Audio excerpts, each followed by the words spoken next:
Welcome to the Home Loan Hub, your ultimate guide to mastering the world of home loans and property. I'm Zibuni Salimova, here to simplify the complexities of real estate and provide you with expert insights and the latest trends. Whether you're a first-home buyer, an experienced investor, or simply curious about the property market, this podcast is for you. Join me each week as we unlock the secrets to property success and help you make informed decisions. Let's dive into the world of property together. Hello, Michael Seymour from Tall Poppy. How are you today? Pretty good, Zibanisa. I've just come back from a month away from work for the first time in my life. So a month away from work. Where have you been? Well, I'm an elderly hockey player. So for the first 2 weeks I was in Auckland with the Masters Hockey World Cup, first time it's ever been in New Zealand, and played in that. And then I went to a wedding in Thailand. So I've been in Asia, just got home. Nice. That's sounds like a really exciting time for someone that owns a company, runs a company, to take away a whole month. Well, I envy you. You have to tell me now, how can you achieve that in life to do this? So for those that are listening, I've got Michael Seymour, the owner of Tall Poppy, in the office with me today. Absolutely grateful for this human in my life. You've been an interesting character, I think, in the last 12 to 24 months. How long have we known each other? I think a couple of years now. 3 years? Just before you started building this house. That's right. We're not going to go into that, are we? No, we're not going to share that story yet. But you've been instrumental in terms of me looking at who I am and where I want to go, because you're quite inspirational. I find you very positive, and your outlook on life and what you've been through and the wisdom that you shared with me. And I absolutely love your daily stories on Facebook as well, with Sarah Says. That was kind of cool. So, Michael, do you want to tell our listeners about your journey, really, and where did you start and what are you doing right now? Yeah, well, hopefully you can interrupt me, because I'm one of those people that can easily talk for a long time. Okay, bring it on. But yeah, look, I found out quite young that I was a business person. In effect, unemployable to others. My journey started as I guess I'm a little bit of I felt I was an aimless young man, and I was clever enough, but didn't really have any clear places to go. And my mum, who's a beautiful, lovely woman, I think probably shaped the personality that I've got today, which is generally sort of a very calm disposition and just like to have a good time. But get cool things done. And anyway, I didn't want to do anything as a youngster, and I was good at chemistry. I could do it without even studying. So my mum enrolled me in the pharmacy school as a young man without telling me. Wow. And kind of, and it was legal chemistry, right? Oh, sorry, pharmacy. Pharmacy. Long story short, as a young man, I ended up at pharmacy school and became a pharmacist. And off I went to pharmacy school, and within literally 2 months of my internship as a young man, I realised that I was trying to run all the systems, and the processes, and also the people, right? And I was also bullish. I was confident in arguing the point when I knew something, which would have been a pain in the ass for a lot of people that came across me. But I was also a lot of fun. So yeah, I managed to get through my internship, and in the end I ended up buying into this pharmacy. And long story short, it wasn't I was 27 when I went into my first pharmacy, and then opportunities came up to go and partner up and do other things with other pharmacies. And long story short, I ended up starting a pharmacy company that ended up with like 44 pharmacies, and we changed the shape of corporate ownership in New Zealand. Wow. Just literally from having a bit of a tigress attitude, but I also discovered during that time that I had to own businesses, because if I was working for someone else, I wasn't going to listen to a lot of instruction. Might be the best way to put it. And even I'll tell the story of finishing the pharmacy group. But when I sold out of the pharmacy group and I was on my own and I had nothing to do, I got approached by a whole lot of recruiters, and they were adamant that they were going to stick me into these business CEO roles and all of this sort of thing. And I told them at the beginning it wasn't going to work. But after I think about 6 months, all of them said to me, "You're unemployable." Unless, of course, somebody just wanted to give you their business to run. Yeah. And that might sound a little bit arrogant, but the key thing for me is once I know something and I believe it, then I'm just going to go and do it. Go for it. Yeah, I go and do it. And the key thing I've learned about all of that is that everything's achievable if you know you can do it and you've got the tenacity. The problem that a lot of people have are that when the barriers get in the way, right, they don't stand for long enough through the journey, and sometimes it's quite a long one. So, in that regard, and and then I can tell you how I stumbled into real estate, but now I'm applying the same thing to real estate because I'm certainly not done with what I want to achieve in real estate. So let me get it straight, right, for those that are listening, and as I'm listening to you, Michael, is basically you got to have that foundation right. You got to have the right values, the right ethics to work, whether you're working for yourself, whether you're working for someone. I mean, not everyone is a bulldozer like you that can just go and work for themselves and build something. But if you're working for someone as well, it's the same fundamentals, really, of having the tenacity to persevere when things get hard, not just throw a towel in and go, I'm done. It's too hard. Yes, and that's got a lot to do with perseverance and tenacity. But I think everything floats to the top in time. People just don't wait long enough sometimes. And also, values alignment's important. You have to learn not to tolerate things that are unacceptable to you and where boundaries are set. And these days, I think, I'm not saying that in the past anyone was any better at boundaries, but these days I do notice that the people that do set boundaries are often seen as difficult, right? And it's okay to be difficult sometimes as long as you're difficult for the right reasons. And I think that's fair and reasonable. These days, anybody that sort of, sets himself apart can often be vilified, especially with social media, or I don't know, society's just moved a little bit differently than when I was a little boy. It seemed a heck of a lot more innocent, and slower paced. But, the advice that I give anybody from my perspective is I'm not the best at anything that I do. I'm not the brightest either, but I'm quite bright, but I'm not the brightest. But if I had to say one thing that I might be up near the top of, it's tenacity, because a whole bunch of things that I've prevailed in have been because I was the last man standing when everyone else dropped out and it was hard. And I think, and I also knew I was doing the right thing. So, yeah, I mean, that's not an easy thing to do because, people come at you and emotionally draining. And do you think it's also because you do play professional sport as well? Like, do you think that also has some relevance to that? Well, let's clarify that one pretty quickly. I've actually never played professional sport. No, I haven't. I've played sport at a very high level, and now I play Masters hockey for New Zealand, which is not that hard if you're fit and old. It's an attitude, But I'm from a high performance sports family. There was a lot of discipline around training and whatnot when I was young as a sportsman. But the truth of it, Zebaniso, is I probably could have played professional sport, and I'm never one of those people that says I could have done anything, right? But I have the physical assets to play high level of sport. Sport's not my thing, right? That's what I learned. Because when I didn't train as hard as the others, but I had better skills or speed, I'm born for business, right? And I'm a thinker that doesn't sleep much, that's got a high capacity for achieving, and I love people. And coming back to that pharmacy company, even now I can walk down the street in another city and someone will walk up to me who was a young intern back in the day with my pharmacy company, and all they talk about is our culture. And that's that's the only thing I'll bring to a business. That's the only business I'll run, is something where everybody is in it for each other and looking to improve everyone else's lot. And that's really why I'm still in real estate, because we're doing something a bit different. Yeah, so let's talk about the real estate, because when I first moved on the coast, I got to know about the tall poppy. It was a red sign everywhere. Stands out to me because I love red. But recently you went through a whole brand change. Do you want to tell me a little bit about the logic behind changing the whole brand, the color scheme, and the vision, the values of where you're going with your brand? Yep, sure. I mean, the tall poppy change was a bit different than, say, launching a fresh brand.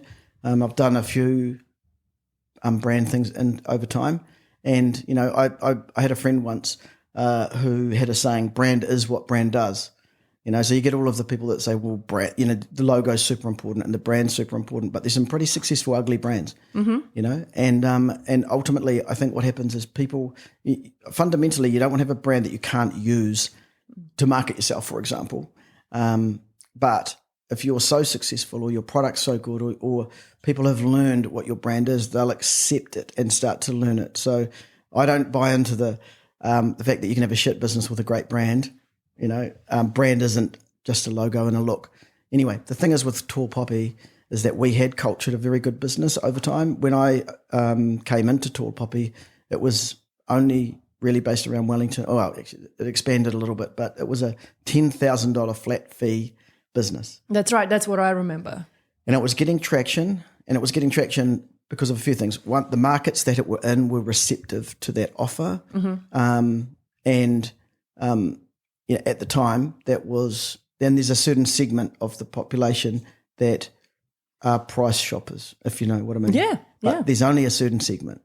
Everybody else is looking for value, right, within it. But what I noticed is that people were flocking to the business, and I also noticed another thing. Actually, I'll talk about that later. So let's talk about the brand change first, and then we'll go back and talk about the values. So Tall Poppy had evolved. Its offer had evolved from a $10,000 flat fee to, in my view, and I'll be quite bullish about this, offering more value than any other real estate company in New Zealand, bar none. So as a pharmacist, even though I'm a clinical person, I ended up running 44 pharmacies, retail stores, right? So that's insane. I mean, I only had one shop in my life, never again. So thinking about 44, that's crazy. In order to, I went through these recessionary periods right through the 2000s and whatnot, right? And the GFC thing hit and all of that. So, we had 4 pharmacies. We had 4 of the 5 pharmacies in Queen Street, right? And a huge amount of our business was to the people coming in on the ships, right? So they come in the ships, the Asian people would come in and buy all the honey, and so we're pharmacies, but we're selling buckets of honey. And all of these various things. But anyway, the point being is that people need a product to attach to, in my view. And so I come into real estate, and there's no product. Like, people sign up with a real estate agent, but they have no idea what they're getting, right? And even from a fee or cost perspective, they're hidden. You work it out at the time. There's all of this smoke and mirrors, clandestine stuff, and I couldn't quite understand it. And because this company had a $10,000 flat fee, I'm like, okay, well, that's good. That's a starting point. But over time, we've added in things. So the first thing that we changed we changed the $10,000 flat fee to a tiered fee, depending on the house price, for the primary reason that we wanted to grow nationally, right? And I had to have not just an offer for the consumers, but I had to have an offer for the agents, right? And if an agent was going to move from another company to me or consider a change in their life, then I had to at least be able to offer them the ability to earn similarly to what they were earning, right? The irony of it is that we changed the tiered pricing for Tall Poppy, and once we increased our pricing and made it visible to the public, the inquiries flooded in. Our business went high. And the other agents were then, comparably, we could go into new areas. So, quite often, sometimes something looks cheap, people avoid it. Yeah, it's really interesting, because then you think, what am I actually paying for? That's right. So if you've got 2 brand new cars sitting on the street, right, and it's a Land Rover and one's 100,000, and suddenly one's 40. You question it, eh? Are you going to buy the 40, or are you going to go, someone's going to come and knock on my door one day and take this car from me? Or humans are weird.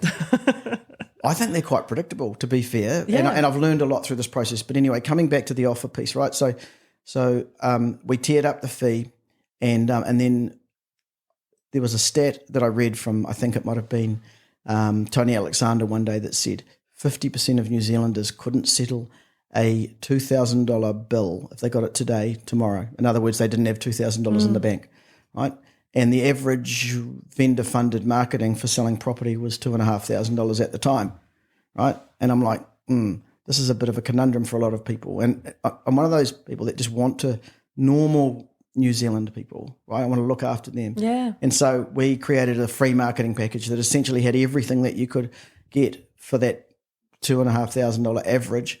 And we researched the best stuff that we could, and we created the free marketing package that gave the consumer an obvious brand look with Tall Poppy, and we've done incredibly well from that, and we've refined and built on that. And I guess one of the key things is to not be wasteful. Right. So if I look at real estate, Harcourts and Ray White have got 200 offices each around New Zealand, and every time you've got an office, you've got a cost. You've got administrators, you've got rent, you've got costs, and these sorts of things, and they have to be paid for somewhere. And that's why the fees in real estate are so high. But with technology these days, you can have amazingly talented resource and have it permeate out to everybody through technology. And so we built one office here in Kapiti. Oh, just for the listeners' benefit, I was born and bred in Kapiti and left, and I only came back with the real estate company, actually. So, so it's nice to be back in the region. Why Paraparumu? Why the offices in Paraparumu?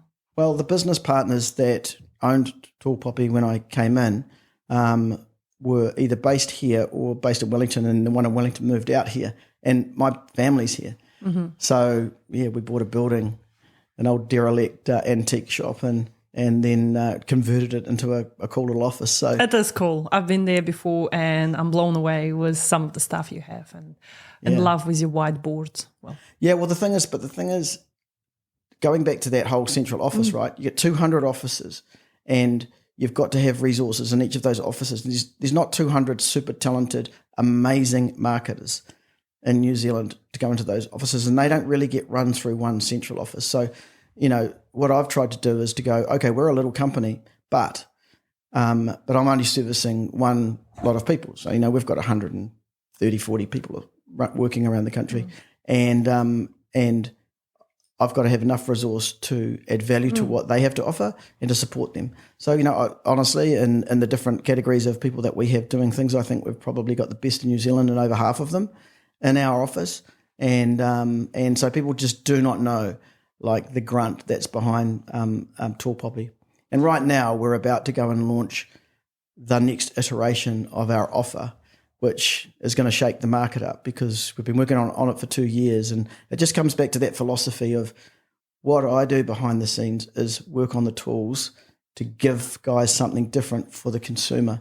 And it's not an easy conundrum. It's not an easy thing to crack, because you can dream up all sorts of cool things that don't work. I've done so many, but I'm prepared to fail. I've had way more failures than I've had successes, but at least I go at it. And I think that's the key. I think a lot of people these days scared to take that leap of faith because they're afraid to fail.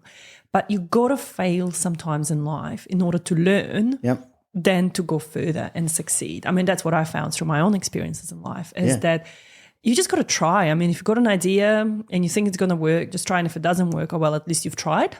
Yeah, well, look, I've done some pretty daft things in this, even in the real estate business. I came up with, because we don't have offices, right? I came up with this stupid idea that I thought was good, and you would have seen this when we had the tiny house cafe down in the car park. Yes, I remember that one. Okay, well, that was a cool idea, but a bit of a debacle. But my idea for that was I could build all of these like little tiny mobile cafes with the ability to have like seated meetings and that in them. And wherever we have a franchise around the country, we could have a Tall Poppy cafe, and we could run a Tall Poppy cafe business and have a little place for little meetings and stuff. It was the dumbest idea I ever had, but I was excited about it. And it's actually cool in the concept, but in execution, it didn't work out.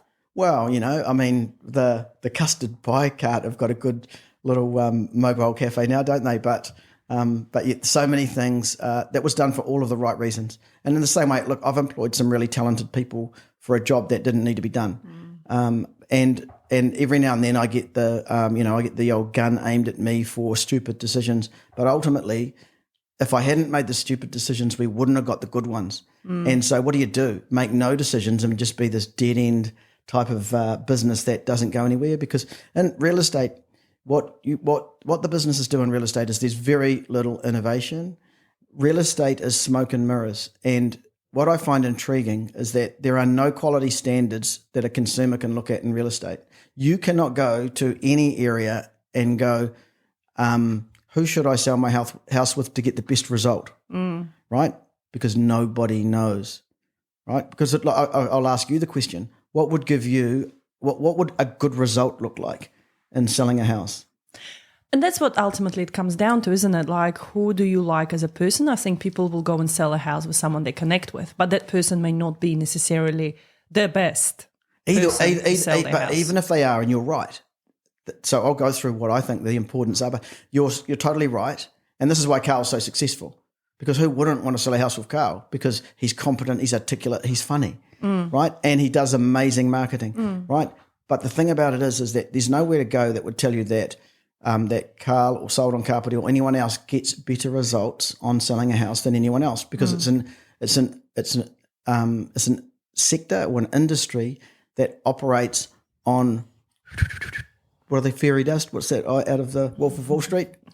Yeah. And maybe it should, right? But like for me, I'm a tangible person. I'm like, what makes, if I was to sell my house, would I go with the person that sells the most houses?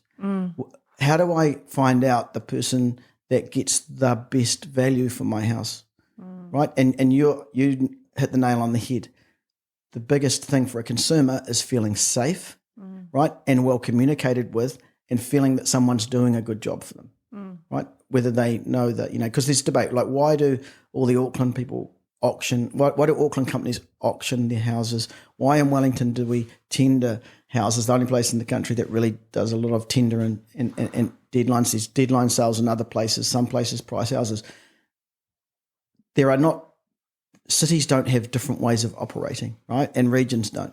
So the way that we sell a house is dictated by the company, right? Which method is the best method for selling a house, or are they all the same?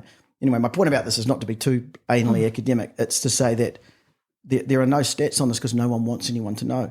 Because if somebody knew, everyone would go and do the same thing, and it would take away the mystery of it and the need to go and then go and figure out how to do it with. So real estate is dominated by large brands. Large brands say they do all of this stuff, and it's all fairy dust. And so what I'm trying to do with Tall Poppy is to create tangible things that people can go, oh, I understand that, right? That respect. So I'm into respecting consumers' behaviour. So my favourite thing to talk about is Uber, right? On last Saturday, I went to Dunedin to a Christmas party, right? And have you been to Dunedin? Yes, I have been to Dunedin, and I'm heading there soon again. Don't get a taxi. Okay. $138 from the airport to the hotel. That's crazy. And the taxi. But at this point, I didn't know that Ubers were in. It cost me $160 on Uber to go from Wellington to Kapiti. Yeah. Okay. Well, how far is the airport to the hotel? Less than 30 minutes. Wow. Anyway, and also the guy that was driving the taxi, not that I'm wrong, biased, had the window down, and my partner, Belle, was talking on the phone, and it was like, and I'm like, hey, man, do you mind shutting the window? And he wound it up 3/4 of the way, and it's, and anyway, I'm prejudiced. But the thing is, with an Uber, obviously, you order an Uber, you know the Uber driver's name, you know his car colour, his car quality.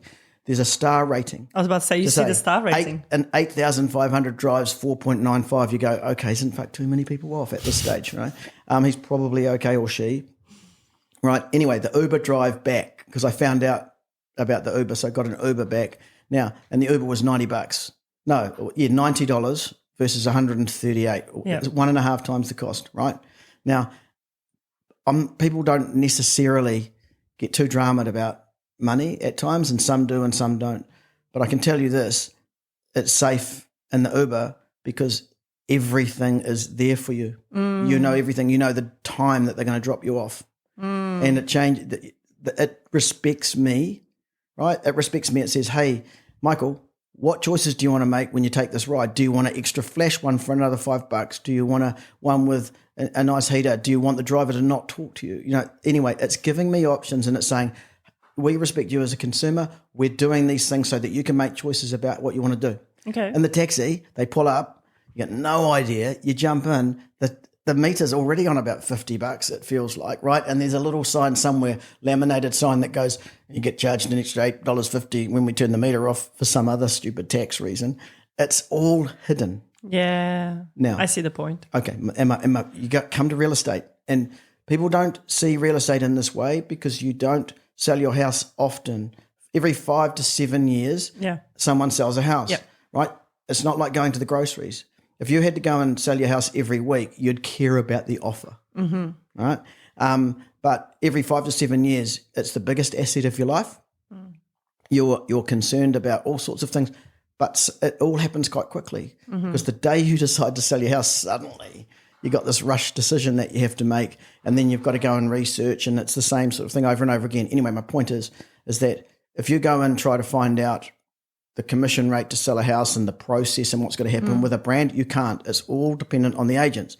All the Harcourt agents, the Ray White agents, they have their own little thing that they do. And again, I'm not belittling that because there's amazing people in real estate. So I'm certainly not knocking the people, right? But it's the system. The system as a whole. Yeah. The system, I find, I question everything. And I look at the system and I go, I can't find facts in this system, you know? Anyway, so I constantly trying to do this. So what we've been building for a couple of years now at Tall Poppy is a way in which we can interact with people.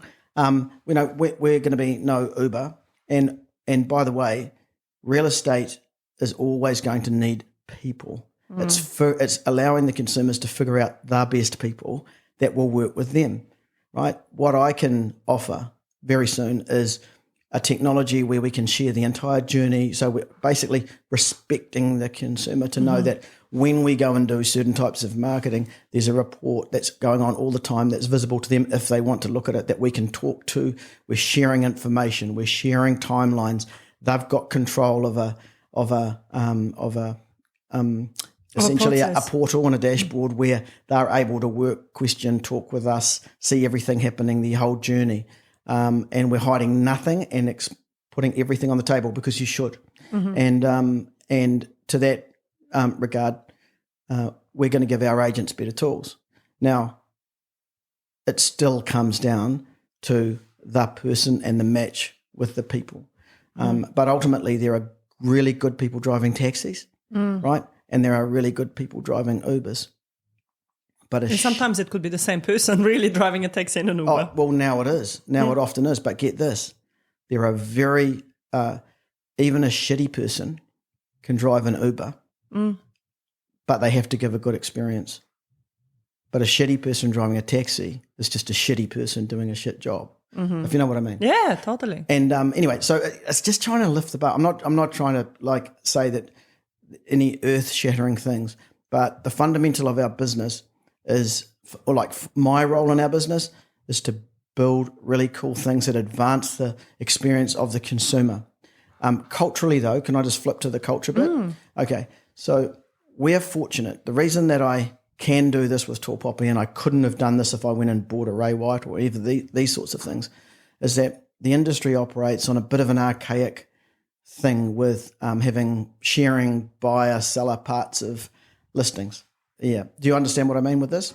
Please expand for the listeners. Okay. So most traditional agencies, when you list your property with them, if you list your property with Harcourt's here in Kapiti, then you'll be sold the dream that you get the whole Harcourt's team and they're all going to help sell your house. So you don't just get the agent, you get the whole team. The whole team selling your house, yeah.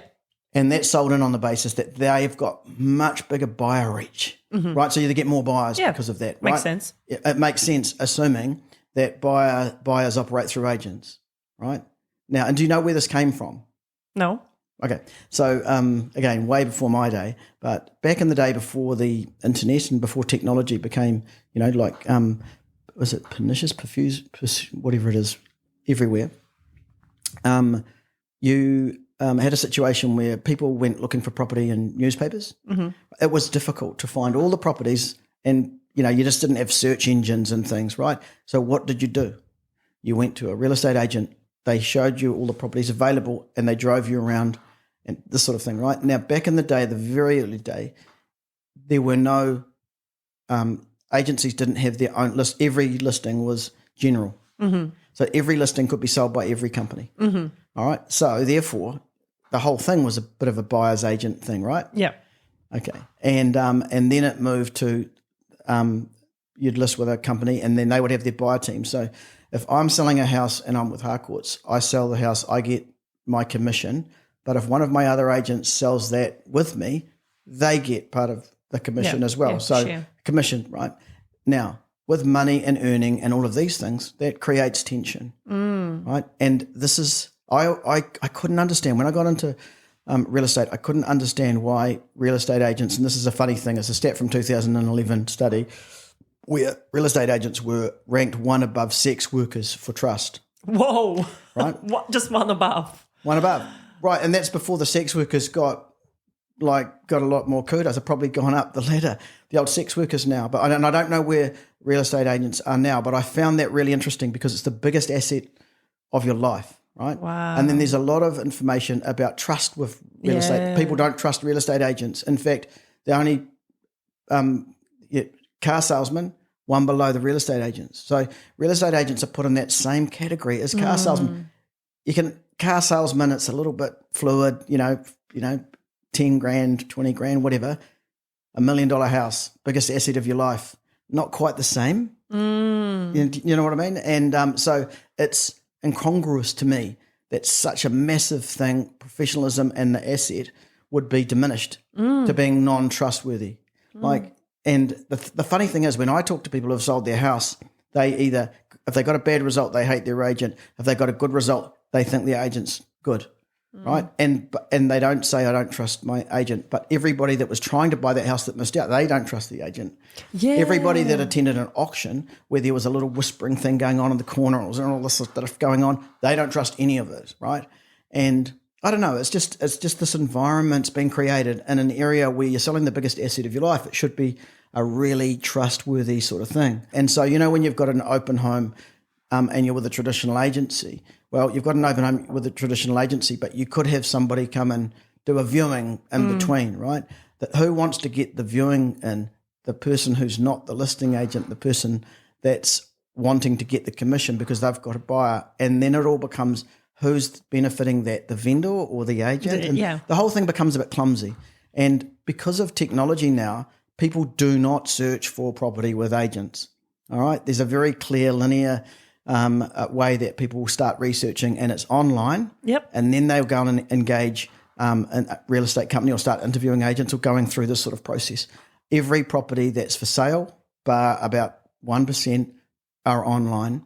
And they're available for scrutiny with a lot of information. So it's not hard to find the properties that are on the market in the realm of, with the attributes that you might be interested in, right? Now, real estate salespeople, they can be very helpful in the process, no question about that, but that's not where it emanates. And so that whole model from way back when is actually still the way that people are paid and these companies sell in today.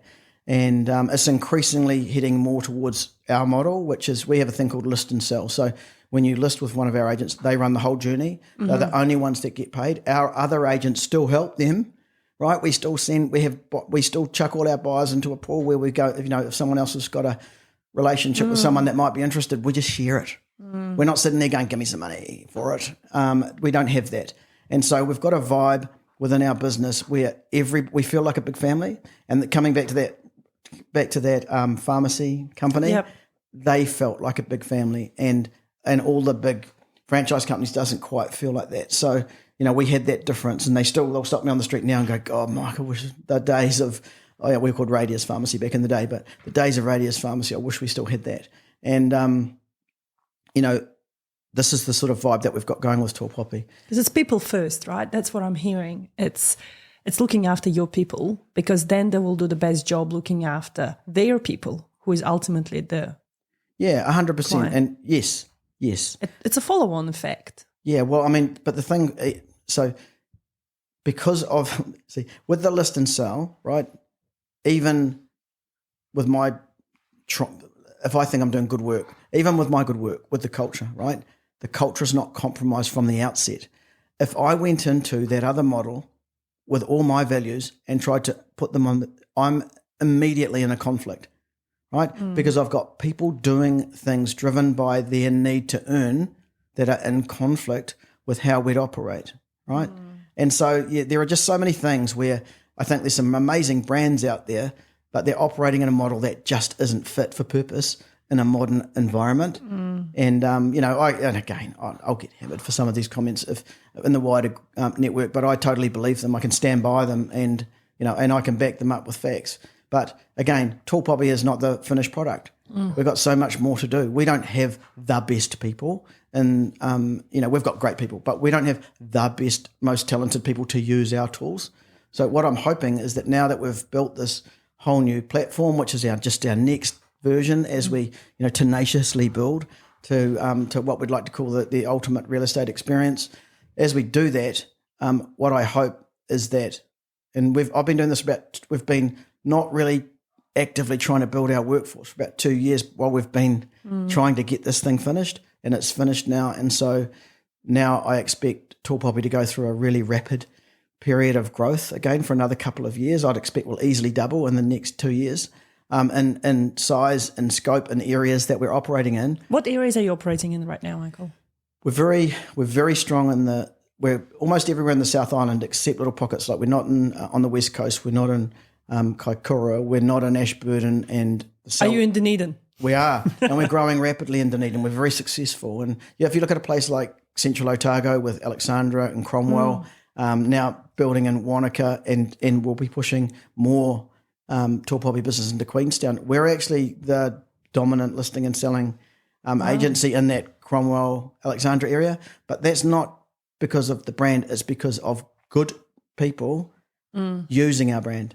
So when really good, competent, down-to-earth people grab our brand and start using it, we smoke everyone. Yeah. Like in so many areas, and if we get people who they don't quite have that connection and that and they do it not quite as much, but the opportunity's there. So we're really looking to push into those areas I mentioned in the South Island. In Picton, Nelson Tasman, and Blenheim. Mm-hmm. Depending on which little suburb area that we're in, we're normally one or two. So when you talk about the big 200 office Harcourts, Ray White, and you've got Sotheby's in the purportedly higher end area, and you've got those companies. And here's Little Tall Poppy, where we don't have offices. Our guys work from home. We use technology well. We've got great tools, but we're doing more business than them. No, and you go, well, how does that work? Yeah, but they've only got 3 agents and they've got 20. And it just does, because that's just how it works. And I'm not into bums on seats for a business. And just for the sake of the bums on seats. We could do that. We could easily do that. But I don't want to manage the carnage of it, and I don't want to manage that, culturally that it also isn't that cool. So anyway, but we're about to jump into, we're launching this stuff in the new year in February, March. I guess everything will change from the perspective of what the consumers are seeing and thinking of Tall Poppy, and we'll start to grow. And we don't operate in the east coast of the North Island, so from Wairarapa up to Gisborne. Mm-hmm. Sorry, that's not true. One of our salespeople moved from Wellington to Hawke's Bay, and then we've got 2 people in the Hawke's Bay that we support. Mm-hmm. But we are really looking to push up that side of the island. We are pretty active all the way up to the Waikato, so we're looking to push heavily Waikato and maybe up to about Frankton and the Coromandel this year. But do you have agents in Auckland? We want to stay out of Auckland. We'll have little isolated cases, but Auckland is almost like there's almost 2 countries in New Zealand: Auckland and everyone else. and Auckland has a different environment. So for me, right, you can fight a war on too many fronts and lose, or you can just focus and chunk out what you're doing and do it really well.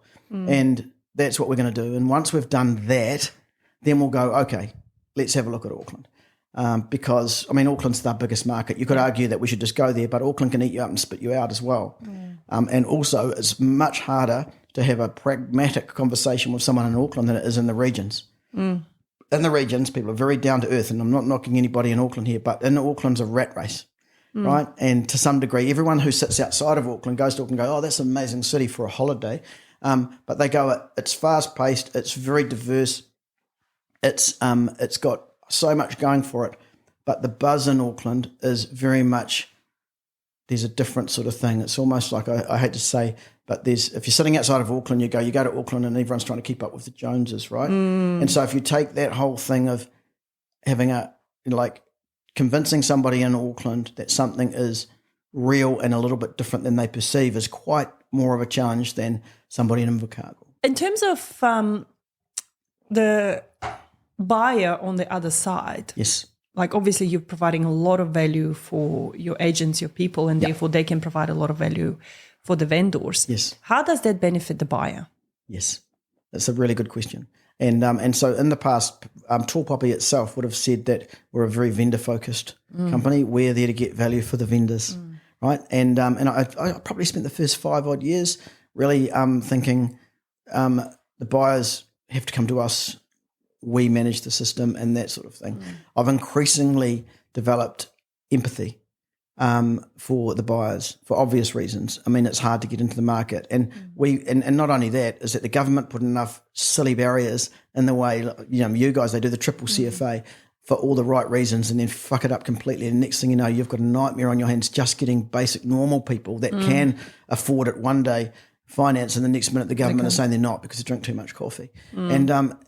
But I've developed a huge empathy. So while we've built this platform that we've built that I was talking about, affectionately named My Tall Poppy, that's a transactional platform, and that also manages all of the sale and purchase process, right? It's 100% transparent and trustworthy, right? So there's no thing of somebody doing shifty little things. We've got an online auction process. So I'm a little bit of I'm a fundamentally anti-auction person, not because I don't like the theatre of auctions. I love that. I just don't think they're fair. And not only that, I don't think they get the best value for properties. So anyway, we've got an online auction process. You can't miss. There's no sneaky little conversations going on in corners. You're bidding and it's there. And so we have a 24-hour auction process. Now, we don't have that in play at the moment. We've got it. We've built it. And it works. And it's going to be available to some of our agents to experiment with shortly. But anyway, coming back to the buyer thing, if buyers are able to make offers in an online environment and they're literally coached through it by our system.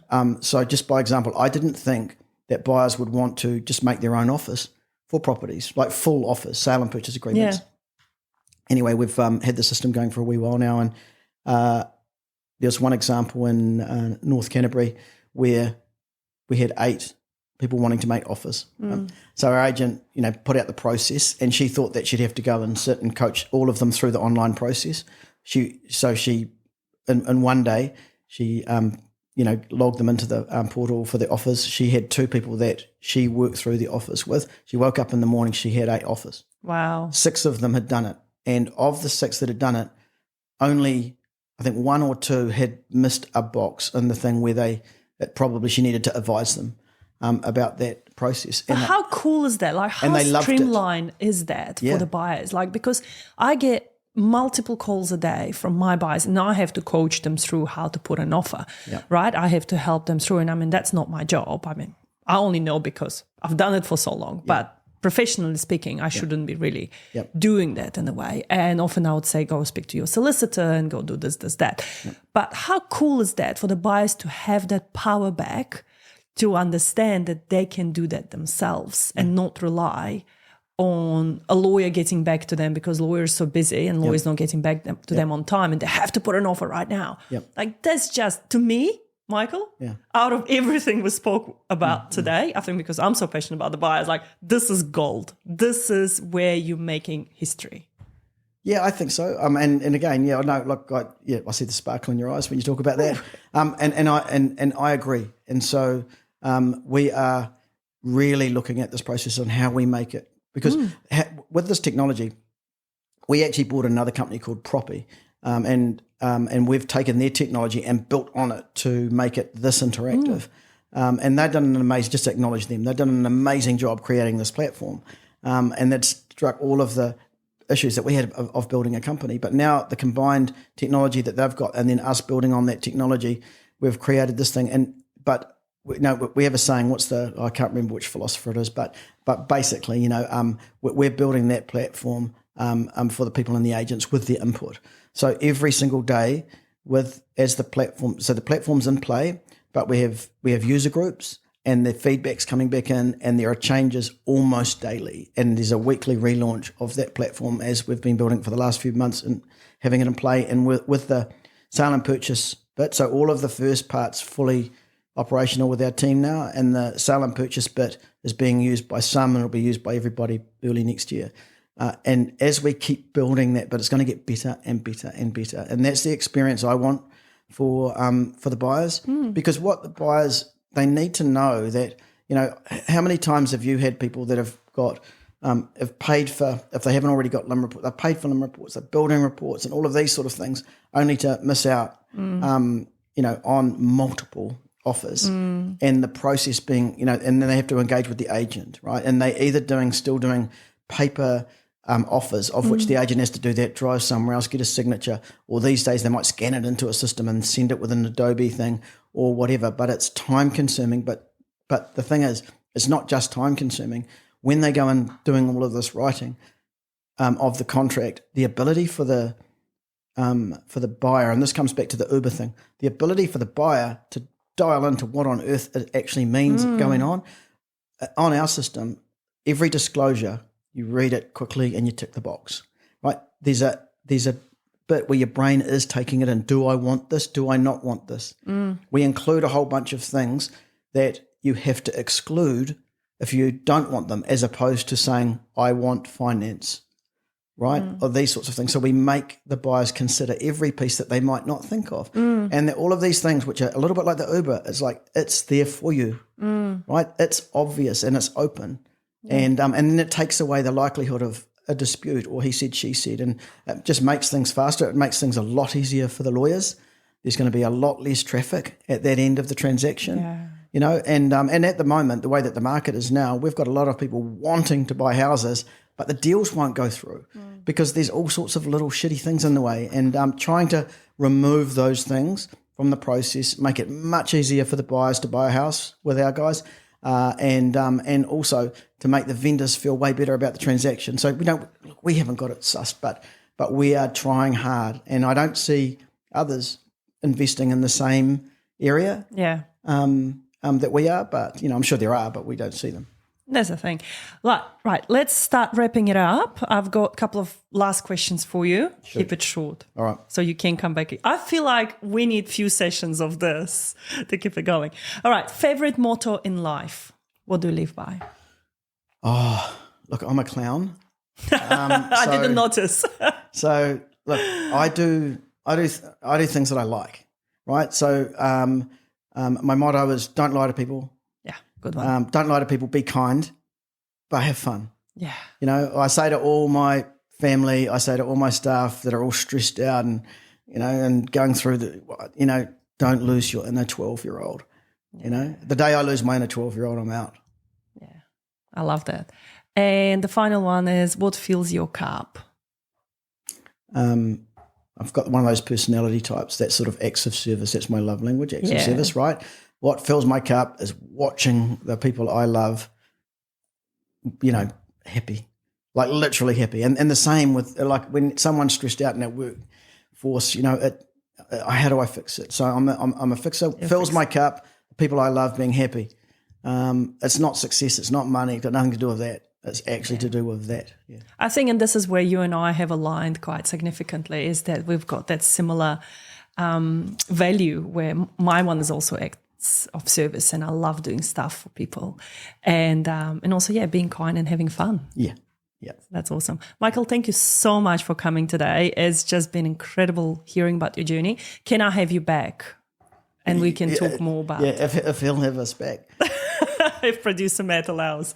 Awesome. Thank you so much. Enjoy the rest of your week and speak to you soon. Yeah, thanks, Ebony. So that's been lovely. Thank you for tuning into the Home Loan Hub. I hope you found today's episode insightful and full of valuable tips to help you on the property journey. Don't forget to subscribe to stay updated on all things real estate and the property ladder. If you enjoy the show, leave a review and share it with others who might benefit as well. Keep an eye out for the next episode where we'll continue to reveal strategies for property success. Until then, keep making savvy decisions and unlocking your property potential.